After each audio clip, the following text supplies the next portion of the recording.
부동산 신문 읽어주는 공인중개사의 땅사업TV 윤동성입니다. 매일경제신문이고요. 부동산 소식 메인 뉴스입니다. 청담 방배 반포 내년 강남권 입단 분양 있는 소식이 있고요. 자, 추가 대책 나와도 서울시가 4년에서 5년에서 지속적인 하락이 있을 것이다. 매부리TV 뭐 이런 견해도 있을 것 같고요. 이렇게 뭐 주장하신 분도 계속 좀 나오시는 것 같아요. 근데 저는 잘 모르겠고, 어쨌든 한 1년에서 2년, 내년까지는 더 떨어지고, 이건 확실한 것 같아요. 대체적인 추세가. 그리고, 24년도 좀 이렇게 빌빌거리지 않을까, 이렇게 생각을 합니다. 이제 한 1년까지는 정확히 예측할 수 있겠는데, 4년, 5년까지는 저는 잘 모르겠네요. 어제 전문가 의견들 한번 들어보시고요. 자, 우크라 소형 모델로 삼성부터 참여 의사 있고요. 중하와 501가구, 둔촌 73가구 써서 한개월 만에 물론 분양되었고요. 청남 방배 반포 강남 입단권 입단 분양 이루어지고 있고요. 로또 줍줍이 연말 됐습니다. 자, 집값이 기가 막혀 역대급 시장 침체, 공시가 실거래가 아파트 송출, 여기 한번 자세히 봐보기로 하고요. 오늘 매물을 해소할래요. 동탄 신도시 규제 해지 등의 반감, 기대감, 반등의 기대감. 근데 뭐 매물을 해소하든지 매물을 내놓든지 별 필요 없어요. 거래는 안 이루어지고 있습니다. 내년에도 하락한다니까요. 자, 5억 돌려주면 연장할게요. 컷대 높동 강남 지금도 쩔쩔쩔 매고 있다. 김포에 46,000가구 5호선 연계 신도시, 김포 2 한강 신도시 뭐 여기 있고요. 5호선 연결됩니다. 한국경제신문의 부동산 소식인데요. 종부세, 부자세, 국민세, 여기 종부세가 많이 나왔네요. 국민세로 올해 120만 명 고지서 발송됩니다. 부자세가 아니라 그냥 웬만하면 예전에는 뭐라고 그럴까요? 종부세 내면 좀 부자라고 그랬는데 요즘은 그냥 많이 좀 뜯기는 느낌이죠. 종부세가 부자들만 내는 그런 게 아니고, 그 다음에 계약자가 요청했더라도 이중계약서는 불법이죠. 당연한 거죠. 그것은 뭐 중개사가 뭐 내가 먼저 요청한 게 아니든 뭐 누가 했든 그것 자체가 불법인 거죠. 계약자가 요청했든 누가 요청했든. 자, 부동산 대출 10명 중 7명은 이자 부담 늘어서 6%만 낸다 응답하고 있고요. 10명 중 7명 작년보다 이자 부담이 늘었다. 그 다음에 종부세 조세 제한 커질 듯. 뭐 당연히 욕 바라가지로 하겠죠. 민주당 욕 많이 할 것 같아요. 민주당은 별 뭐 신경은 안 쓸 것 같죠. 또 뭐 민주당 신경 안 쓰면 거기는 또 뭐 투표로 연결될 거고. 근데 뭐 그렇게 생각하실 거예요. 120만 명 해봐야 몇 명 되지도 않는, 더 세금 더 때려야 된다 이렇게 생각하실 분도 많으실 거고. 그 다음에 집 사겠다는 사람이 없어요. 결국 패배하는 중개사들 힘듭니다.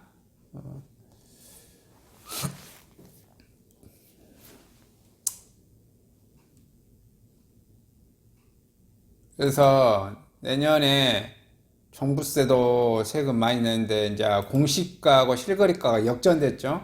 그러면 이제 재산세도 더 때리죠. 열 받지. 누가 이따위로 만들어서 하면서, 이게 핵심이에요. 조세 저항이 커집니다. 세금 많이 때리는 정권은 정권을 뺏기게 됐어요. 자, 세금 많이 내년에 나오고 이렇게 되면은 민주당한테 조금은 불리한 뭐 입장이 될 것 같아요. 선거 공학적으로는. 근데 꼭 뭐 모든 국민들은 요거 하나만 가지고 선거를 하는 건 아니니까. 자, 이렇다는 내용 봐보겠습니다. 집값이 기가 막혀 역대급 시장 침체에 공시가가 실거래가보다 더 높은 아파트 속출하고 있습니다. 공시가 19억 8,500만원 잠실 S 최근 두 차례 19억 5천만원 거래됐습니다. 조세재정연구원 현실화율 유예 제한 국토부 11월 동결 발표 가능성 커졌다.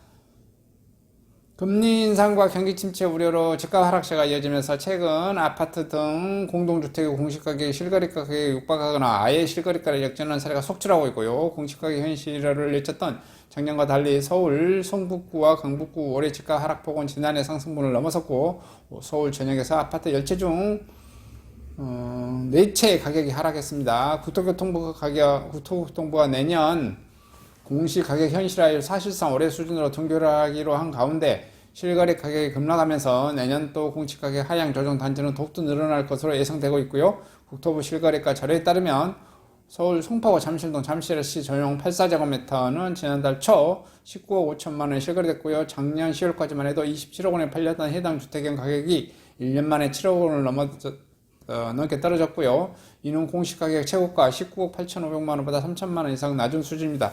공시가격은 같은 단지 아파트라도 층이나 동의 위치에 따라 상이하고요. 해당 면적이 올해 공시가격이 17억에서 19억 원대입니다.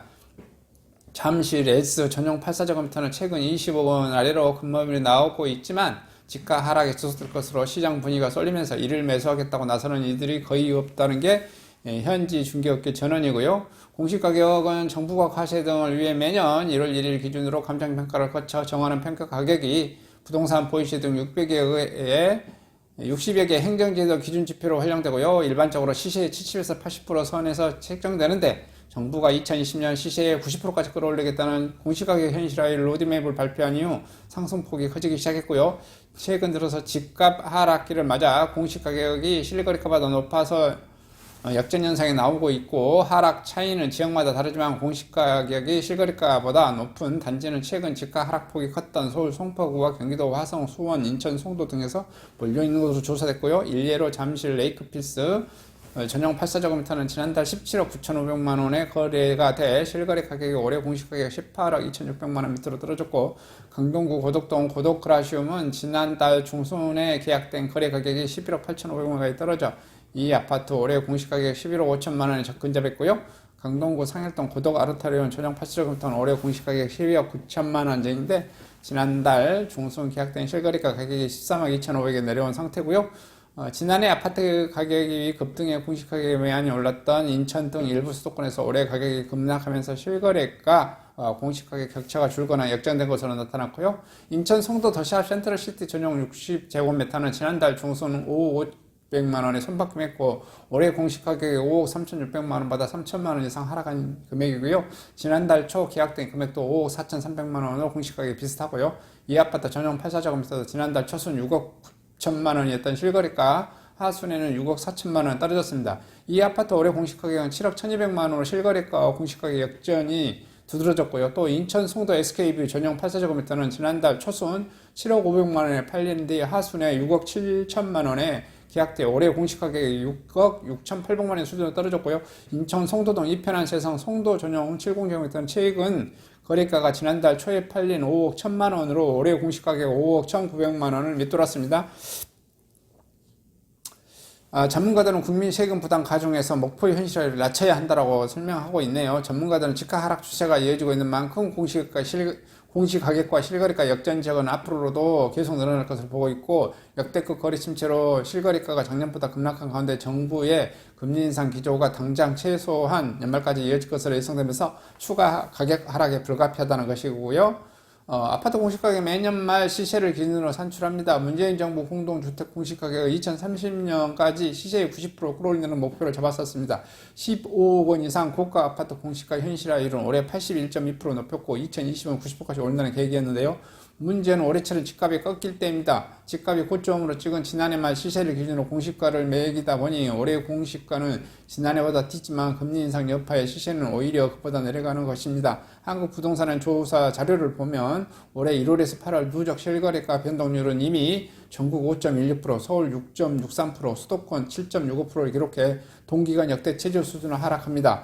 국토부와 한국부동산원은 지난달 말 공시가격 조사 산정 업무에 착수했습니다. 내년 초까지 집값 변동률 3월경 발표한 내년 1월 1일자로 공시가격이 반영합니다. 한국부동산원 관계자는 공시가격을 산정할 때 적정 시세는 실거래가 외에 해당 단지의 시세, 매물 가격 등으로 종합적으로 고려하기 때문에 현재 실거래가가 내년 공시가격으로 이어지는 것은 아니라면서 최근 실거래가가 하락 지역이 많아 단지별 차이는 있지만 전반적인 공시가격이 올해보다 떨어질 것으로 많을 것으로 예상됩니다. 부동산 전문가들 사이에서 시세의 90%까지 올리기로 한 로드맵 현실화율을 과도하다는 의견이 나옵니다. 외환위기 글로벌 위기 때마다 집값이 급락하지 않더라도 시세의 불확실성으로 인해 시세와 공시가격 역전 현상을 발생할 수 있다는 것입니다. 한국조세재정연구원은 공시가격 로드맵 손질을 위해 지난해 4일 열린 부동산 공시가격 현실화 계획 관련 공청회에서 기존 현실화 계획을 일단 1년 유예할 것을 제안했고요. 최근 거래 급감으로 시세가 불명확하고 내년도 시장 상황이 불확실한 데다 국민조세 부담 수준을 고려한 수정 현실화 계획안을 확정하기 어렵다는 위에서입니다. 국토부도 이를 받아들일 예정에서 내년도 공시가격 현실화를 올해 수준으로 동결된 상태에서 집값 변동에 따라 공시가격 산정할 것으로 보여집니다. 고종환 한국자산관리연구원장은 가파른 공시가격 현실을 상향조정, 집값은 상승보다 공시가격이 더 많이 오르는 문제를 일으키고 있다. 이럴 경우 국민의 부의식 부담은 가중될 수 있다면서 침체된 주택시장을 감안할 때 공시가격 목표 현실화율을 낮출 필요가 있어 보인다라고 말했습니다.